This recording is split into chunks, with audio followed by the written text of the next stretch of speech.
Of all the Sonic games, I find Sonic Heroes to be the most interesting. It does a lot of things I like, and a lot of things I don't. This video will go over those things and give a general overview of the game and how it holds up compared to the rest of the series. The game's plot is very simple. In short, Metal Sonic has went rogue and captured Robotnik. He manipulates 3 teams of familiar Sonic characters to go after him so he can collect their data and transform into an ultimate overlord. Meanwhile, Robotnik sends a plea for help to the semi-new Chaotix characters, and promises big pay if they rescue him. He fails to deliver on this pay, and the game ends with all 4 teams joining forces to stop Metal Madness. The plot works for what it is, but there are elements that feel underbaked, such as Shadow's subplot about amnesia and the fact Metal Sonic in gameplay is relegated to the kaiju final boss trope, which at this point in the series was starting to get a little repetitive, and does not do justice to such a unique and interesting Sonic villain. Thankfully, certain dialogue is still slipped into this final boss that speaks on what I love so much about Metal's character.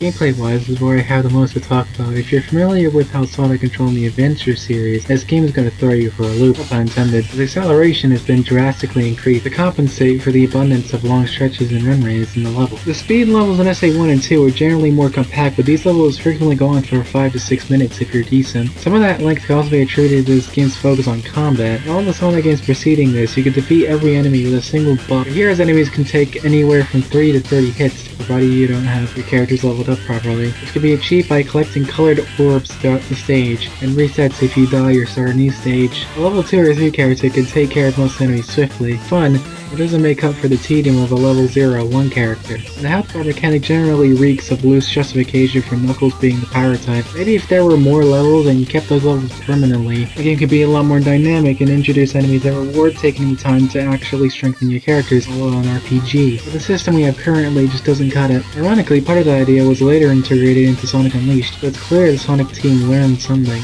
As for Tails, or the flying type, they are by far the most useless, as they are slow even when grinding, and their flight meter runs out faster than my attention span. They are genuinely better for just having a farther based jump to make platforms with, or their weaker falling gravity to more easily jump down vertical portions and skip stage design. Ah yes, this is still a Sonic game, so skips and glitches are plenty, along with routing have to be considered for a speedrun. Each team goes through the same stages with minor changes except for Team Chaotix. They go through the same stages but have missions to clear. These missions involve either a collectathon, sneak tasks, and this is where a lot of people start complaining, but I actually like these missions. They're not super well designed or anything, and a couple of them do overstay their welcome. Not to mention the optional secondary missions are something I would never look forward to touching. For most of the base game, the collectathon nature brings a new spin on replayability, where you can memorize the most optimal route to get everything you need, and execute that for a time that's often shorter than the average Team Sonic or Dark run of that stage. At least for a player of my skill level, I just find more immediate enjoyment in seeing that I can physically change about a run to improve it, rather than how I can tighten up my general execution. Execution is a skill issue of mine that applies to pretty much all video games, especially ones like Sonic with the man being constantly locked in and nimble with the controller for a good clear time. Also, I want to take a break from all that to focus more on planning the run.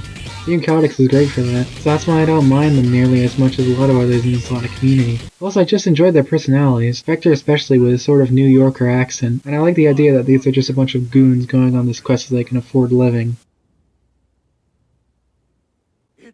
Visually, this game falls apart. Most would excuse it because it came out in the middle of the 6th generation, but did I say, there were much better looking games at the time, even games released by Sega. Heroes has very dated looking models and texture work. I leave the game looking flat and basic. Clearly they wanted to emulate the style of the classic games with this one. The classic games themselves had more detail in their sprites, in this literal blocky game. The low quality graphics become a lot more understandable when you consider this game was made in a short time frame, for hardware Sonic team wasn't familiar with. Plus the game was made in an engine known more for developer convenience than cutting edge technology. The game's art direction is still bright and cartoony. I feel it could have benefited from maybe a cel shaded look to mask the imperfections a la Wind Waker. Certain lighting and liquid textures give me the impression they might have thought of that at some point.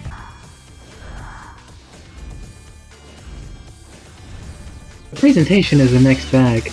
The menus and UI have a look I'm trying to give a name but can't. It's too abstract to really concretely be labeled as anything, but part of the visuals also feels rushed. In terms of sound, the character voices are retained from the adventure games. I still don't really like these voices. Nothing against the actors themselves, most of these don't do it for me. This is a problem I also had in SA1 and 2. Sonic sounds like he's trying too hard to seem like the cool main character, in a way that comes off as patronizing. Shadow just comes off as a flat, stoic type. Amy sounds like a poorly dubbed anime girl, but I guess that's fitting because her theme song in this game, Follow Me, sounds like the theme to an early 2000s anime dub. And I actually really like it. It's my favorite song in the game because many of the other character and stage themes here don't really do it for me. They mostly sound generic.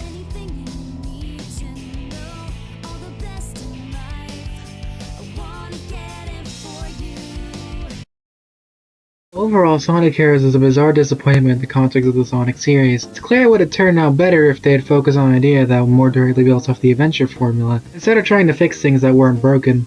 And if it had more development time to iron out its general quality. Sonic Heroes is one of the series' earliest cases of if but never was. That is a sentiment that will not go away for a while going forward. I may talk about those games someday.